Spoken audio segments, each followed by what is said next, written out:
तोता और रानू चिड़िया सुबह से बैठे हुए थे। तोते भैया अब चलें, ये किसान तो घर जाएगा नहीं और ना ही हम किसान की मकई खा सकते हैं। रानू चिड़िया, लेकिन वो कालू कौवा कैसे हर रोज किसान की मकई ले जाता है? वो कल भी मेरे सामने किसान की मकई खा रहा था।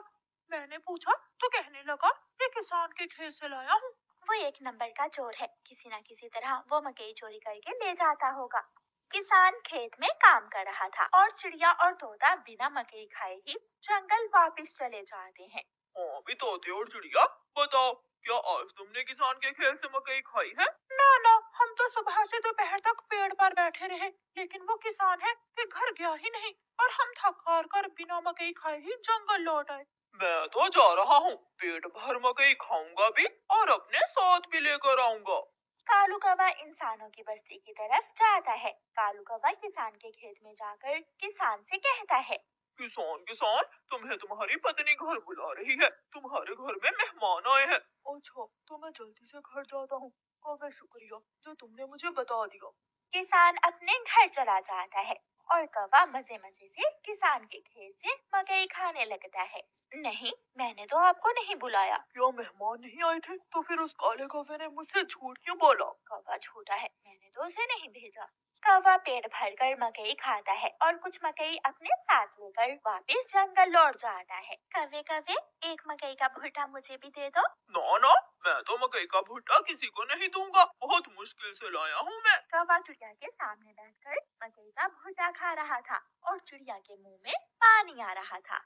दूसरे दिन कौवा फिर से किसान के खेत में जाता है और किसान से कहता है, किसान किसान, मैं अभी अभी तुम्हारे घर से आया हूँ, तुम्हारे बेटे को तेज बुखार है, जल्दी से घर जाओ। कौवे की बात सुनकर किसान घबरा जाता है और कुछ सोचे बिना अपने घर भाग जाता है और कौवा मजे से मकई खाने लगता है।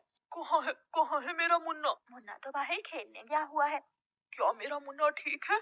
हाँ हाँ, मुन्ना तो बिल्कुल ठीक है। तो फिर इसका मतलब आज फिर उस शरारती कौवे ने मुझसे शरारत की है। उसने मुझसे कहा कि मेरे मुन्ने को बुखार है, मैं जल्दी घर जाऊं। वो कौवा जरूर आपको घर भेजकर खेत से फसल खाता होगा। मैं कल देखूंगा वो कौवा कैसे मुझे उल्लू बनाकर मेरे खेत से मेरी फसल खाता है। कौवा जंगल जाकर बहुत खुश था। वो जो मकई अपने साथ लाया था वो तोते और कबूतर के सामने बैठकर खाता है। वाह वाह, मजा ही आ गया, ये मकई तो बहुत स्वादिष्ट है। यार कौवे, थोड़ी सी मकई मुझे भी दे दो। हाँ ठीक है, अगर तुम मेरे घर का काम कर दो तो मैं तुम्हें भी मकई दे सकता हूँ।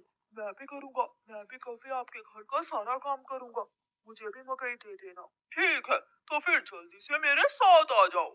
कौवा कबूतर और तोते को अपने घर ले जाता है। तोते, तुम जल्दी से मेरे घर की सफाई सुथराई कर दो और कबूतर तुम जल्दी से मेरे सारे बर्तन धो दो, फिर मैं तुम दोनों को मकई दूंगा। फिर कबूतर अपने काम में लग जाता है और तोता कौवे के घर की सफाई सुथराई करने लगता है। दोनों अपना अपना काम खत्म कर देते हैं। कौवे, मैंने काम कर दिया है, अब मुझे मकई दे दो। मैंने भी काम कर लिया है, मुझे भी मकई दो। कौन सी मकई? चलो भाग जाओ यहाँ से तुम दोनों, मैं तुम्हें कुछ नहीं देने वाला। तुम धोखेबाज हो, तुमने धोखे से हमसे अपना काम करवाया और अब हमें भूखे ही भेज रहे हो। कबूतर और तोता वहां से चले जाते हैं। कौवा हर रोज की तरह अगले दिन भी किसान को पागल बनाने के लिए किसान के खेत में चला जाता है।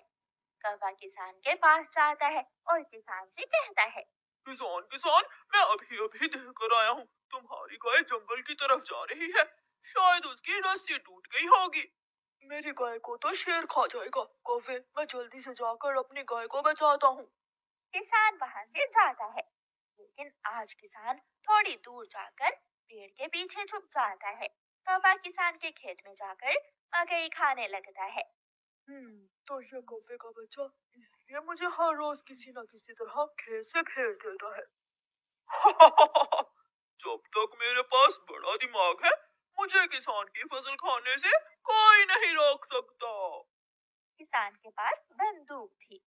किसान बंदूक और गोली सीधी जाकर कौवे की टांग पर लगती है। कौवा बहुत मुश्किल से वहां से भागता है और किसी न किसी तरह अपने जंगल वापस पहुंच जाता है। वो अपने घर के बाहर आकर गिर जाता है। हाय, मर गया, मर गया।